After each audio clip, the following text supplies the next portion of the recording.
ವೀಕ್ಷಕರೇ ನಮಸ್ಕಾರ. ಗ್ಲೋರಿ ಟಿವಿಗೆ ಆತ್ಮೀಯ ಸ್ವಾಗತ. ನಾನು ಆರತಿ ಬೆಳವೆ.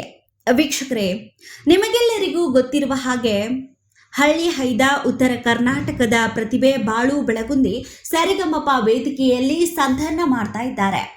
ಓದಿರೋದು 3ನೇ ಕ್ಲಾಸ್ ಆದ್ರೂ ಕುರಿ ಕಾಯುವಂತಹ ಕೆಲಸವನ್ನ ಮಾಡ್ತಾ ಇದ್ರು. ಸೋಷಿಯಲ್ ಮೀಡಿಯಾದಲ್ಲಿ ಯಾವಾಗಲೂ ಆಕ್ಟಿವ್ ಆಗಿ 20 ಲಕ್ಷಕ್ಕೂ ಹೆಚ್ಚು ಅಭಿಮಾನಿ ಬಳಗವನ್ನ ಬಾಳು ಬೆಳಗುಂದಿ ಹೊಂದಿದ್ದಾರೆ. ಕನ್ನಡ ಕಿರುತೆರೆಯಲ್ಲಿ ಅತ್ಯಂತ ಜನಪ್ರಿಯ ರಿಯಾಲಿಟಿ ಶೋಗಳಲ್ಲಿ ಸರಿಗಮಪ ಕೂಡ ಟಾಪ್ ಲಿಸ್ಟ್ನಲ್ಲಿ ಜಾಗವನ್ನ ಕಂಡುಕೊಂಡಿದೆ. ಇದೀಗ ಸರಿಗಮಪ ತಂಡವು ಲಕ್ಷಾಂತರ ಅಭಿಮಾನಿಗಳ ಜಯಘೋಷಗಳನ್ನು ತುಂಬಿದ ಬಾಗಲಕೋಟೆಯ ಮಣ್ಣಿನಲ್ಲಿ ಸಂಗೀತ ವೈಭವವನ್ನೇ ಸೃಷ್ಟಿ ಮಾಡಿದ್ದಾರೆ. ಅದ್ಭುತವಾಗಿ ಹಾಡುವ ಗಾಯಕ ಹಾಗೂ ಗಾಯಕಿಯರನ್ನ ಬಾಗಲಕೋಟೆಗೆ ಕರೆದುಕೊಂಡು ಹೋಗಿದೆ ಸರಿಗಮಪ ತಂಡ. ಸೀಸನ್ 21ಕ್ಕೆ ಬಂದಿರುವಂತಹ ಎಲ್ಲ ಸ್ಪರ್ಧಿಗಳು ವಿಭಿನ್ನವಾಗಿ ಹಾಡುಗಳನ್ನು ಹಾಡುವ ಮೂಲಕ ಸಖತ್ತಾಗಿ ಫೇಮಸ್ ಆಗ್ತಾ ಇದ್ದಾರೆ.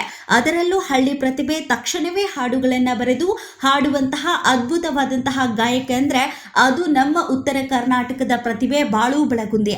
ಹಾವೇರಿ ಜಿಲ್ಲೆ ಹಾನಗಲ್ ತಾಲೂಕು ಕತ್ರಿಕೊಪ್ಪ ಎಂಬ ಸಣ್ಣ ಹಳ್ಳಿಯ ಪ್ರತಿಭಾವಂತ ಯುವಕ ಇದೀಗ ದೊಡ್ಡ ಮಟ್ಟದಲ್ಲಿ ಕರ್ನಾಟಕದಾದ್ಯಂತ ಸಂಧಾನ ಮಾಡ್ತಾ ಇದ್ದಾರೆ.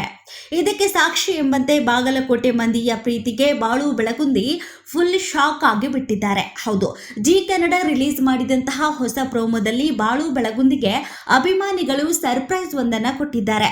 ವೇದಿಕೆ ಮೇಲೆ ನಿಂತುಕೊಂಡು ಹಾಡುಗಳನ್ನು ಹಾಡಿ ಅಲ್ಲಿ ನೆರೆದಿದ್ದಂತಹ ಸಾವಿರಾರು ಅಭಿಮಾನಿಗಳಿಗೆ ಹಾಡುಗಳನ್ನು ಹಾಡುವುದರ ಮೂಲಕ ಜೋಶನ್ನ ಬಾಳು ಬೆಳಗುಂದಿ ತುಂಬಿದ್ದಾರೆ. ಅಲ್ಲದೆ ಇದೇ ವೇಳೆ ಅಭಿಮಾನಿಗಳು ಬಾಳು ಅವರಿಗೆ ಸರ್ಪ್ರೈಸ್ ಅನ್ನ ಕೊಟ್ಟಿದ್ದಾರೆ. ಕೆಲವೊಂದಿಷ್ಟು ಬಾಳು ಅವರ ಅಭಿಮಾನಿಗಳು ವೇದಿಕೆಗೆ ಬಂದು ಸನ್ಮಾನ ಮಾಡಿದ್ದಾರೆ. ಇದಾದ ಬಳಿಕ ಬಾಳು ಬೆಳಗುಂದಿ ಅವರ ಬೃಹತ್ ಕಟೌಟ್ ಅನ್ನ ಅನಾವರಣ ಮಾಡಿದ್ದಾರೆ. ಇದನ್ನೇ ನೋಡಿದ ಬಾಳು ಬೆಳಗುಂದಿ ಶಾಕ್ ಆಗಿ ಭಾವುಕರಾಗಿದ್ರು. ಇದಾದ ಬಳಿಕ ಬಾಳು ಬೆಳಗುಂದಿ ಅವರ ಪತ್ನಿಗೆ ವೇದಿಕೆ ಮೇಲೆ ಕರೆಸಿ ಸೀಮಂತ ಕಾರ್ಯಕ್ರಮ ಮಾಡಿದ್ದಾರೆ. ಇದರಲ್ಲಿ ನಿರೂಪಕಿ ಅನುಶ್ರೀ ಅವರು ಬಾಳು ಅವರ ಪತ್ನಿಗೆ ಆರತಿ ಎತ್ತಿದ್ರು. ಮತ್ತಷ್ಟು ಸುದ್ದಿಗಳಿಗಾಗಿ ನೋಡ್ತಾ ಇರಿ ಗ್ಲೋರಿ ಟಿವಿ. ಲೈಕ್ ಮಾಡಿ, ಶೇರ್ ಮಾಡಿ, ಸಬ್ಸ್ಕ್ರೈಬ್ ಮಾಡಿ. ಇದು ನಿಮ್ಮ ಶಕ್ತಿ.